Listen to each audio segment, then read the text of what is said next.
I'm delighted to be here with Thura Koko from YGA Capital. Thura, you very kindly contributed to our book on ASEAN. We're very grateful for that.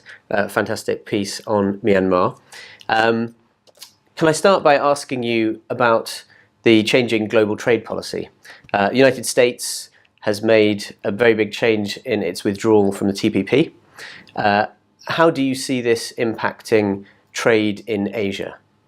Right. A very topical question. Thank you for having me here, firstly. I think from Myanmar per se, if I could just start with that, probably the impact is not going to be so material because trade with the US has only just re-emerged with the reform process coming in. The US is now beginning to buy some of our textiles. It was a major buyer of our textiles, but we went back, and so we're only just rebuilding that. On a more broader perspective, I think it's without a doubt that the American policy is now inward-looking, and the American forest policy will, I think, keep their eyes away from our region for a while. So certainly, I don't think Myanmar has been mentioned to any real extent from the new administration, and I think that's an adjustment we're all going to have to make. Moreover, I think at the same time you will see the natural superpower in our region, China, take advantage of this and play a greater role and assert itself both politically and more likely also economically. And you're beginning to see a shift in each of our bilateral relations with China. The Philippines is a natural example with the president there getting closer or making stronger overtures towards China in spite of the South China Sea's controversies and so on. And so I think it's an interesting space to watch, certainly over the next 5 years, because China's not going to miss this opportunity, I don't think. Are you already seeing companies in Myanmar turning towards China increasingly to look for investment, to develop trading relationships and vice versa? Or is that, do you think, going to take longer? I think Myanmar's corporate and commercial relationship with China is extremely complex. I mean, certainly at the trade level, both legitimate and illicit, and the illicit trade is probably much larger than any one of us can estimate. So that trade will continue because simply that is the cheapest source of the goods that we need. I think we will continue to be a little cautious on opening Chinese investments with open arms again, not because we distrust Chinese technology as such, but the way China has conducted its business in the past caused some controversies and so on. And I think China has also learned, and you'll see Chinese corporate governance and the way they conduct themselves also change. But until then, I think we'll be a little cautious. But also with Chinese investments and with Chinese trade comes Chinese politics. And we are not immune to that, particularly as we have an extremely long land border and a complex land border, and a land border that's occupied by armed forces and so on. So our relationship with China is going to continue to be complex, but there's a lot of benefit that we can get from China. As I mentioned, their technology is now increasingly world-class, particularly in telecom, which is a sector that has opened up in recent years. But we will also continue to tread carefully, I think, simply because we are in a strategic location, and China is very smart at playing the politics as well.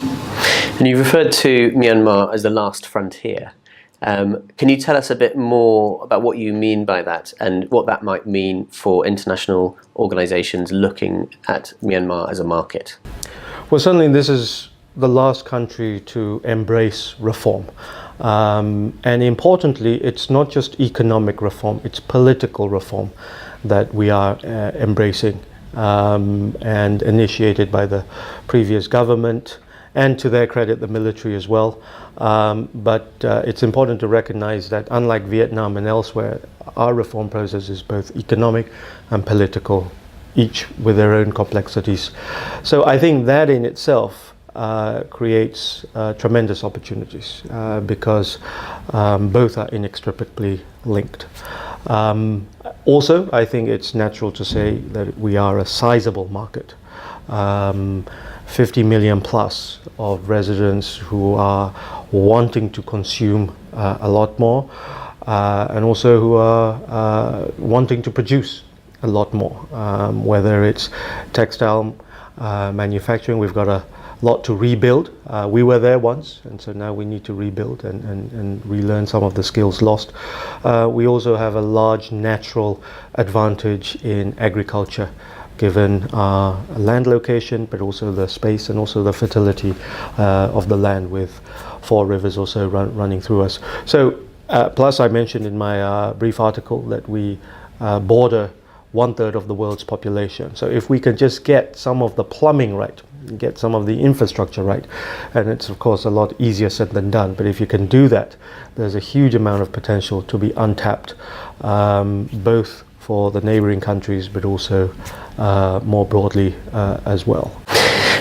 And the government now have a very long list of things to do in terms of reform, in terms of moving Myanmar into a more modern era for the country, and in line with many of the surrounding countries and other countries around the world. There's obviously been movement on the regulation and policy on inward investment, the development of infrastructure, power, and various other essential elements to aid development in the country. Mm-hmm. How do you see the challenges now for the government, and how is the business community in the region looking at the challenges? I think, as I say, our challenges can be unique because we've been closed off for so many years. Having said that, we've also shown, at least in the telecom space, that we can catch up in such a short time span. And in fact, in that sector, we have one of the highest smartphone penetrations in the region, and it's therefore changing the very way we consume products and services, and the very way we consume media, information and entertainment and so on. So it shows we actually are pretty good at adapting to opportunities opening up.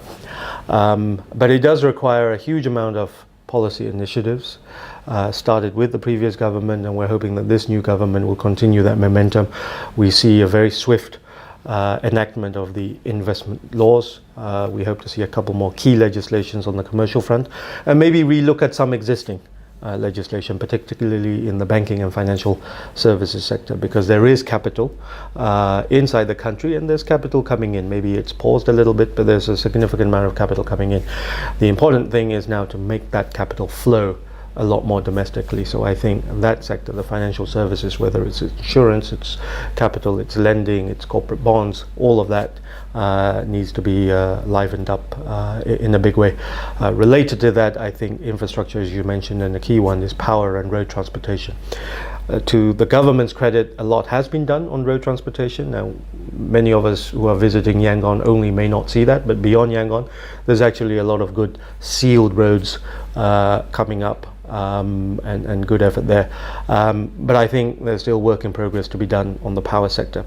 But you tick a number of these things, and you can see our economy actually having the potential to move quite quickly. There's certainly interest from outside to come in, and it's a matter of government and business getting together and prioritizing. The government has identified a dozen or so priorities, and if you read all of that, it's actually fairly reasonable and sensible, but it's now an issue of implementation. It's capacity to understand what policy changes are necessary. It's capacity to implement those changes. You've got a new legislative base and to work through. It's also a capacity to enforce these policy changes, whether it's taxation, collection, dispute resolutions, etc., rule of law, and so there's a lot of capacity issues to do, and we won't crack all 12 within the next 5 years, but if you only do a couple of those things right, I think there's a chance that the inbound investment will come back up nicely, and then we've got a chance to speed up. Great. And coming back to ASEAN, 50th anniversary this year. ASEAN, the region and the institution have had some amazing achievements over that time, and of course now entering a new phase with the ASEAN Economic Community. How do you see the region's chances to succeed with that over the next 5 years or so? So ironically, I go back to your first question on the US changing its tact to an American first policy. I think that in turn gives ASEAN an opportunity to actually also step up its game and actually play a larger global role. In the same way China is, if you add up all of the sums of our population and resources and economic activity, etc., we're a huge economic force in our own right. And I think if we can be cohesive on the number of areas, whether it's doing policy in a more environmental manner, whether it's embracing the online technology. If you look at Indonesia, it's probably one of the most active spaces for online commerce, and it's uniquely exposed to that opportunity. You don't see that necessarily in Thailand or Malaysia or Singapore, where credit card penetration is high, the geographies are compact, but in Indonesia, where geography is wide, logistics are difficult, they can and they have embraced technology, whether it's Gojek or whether it's Grab Taxi and all the other online payment systems and so on. So we really have an opportunity to work together, share some of the learnings between us, but actually work as a group to punch harder and punch higher and aim higher. And I think we have an opportunity now, given where some of our Western peers are occupied with their own regions and their own challenges. And of course, there's still an economic force to play with in China. It's not, with the US refocusing, everything comes to a halt, but we actually do have an economic game that can be played quite well in our region still. Thorough Coco, thank you very much.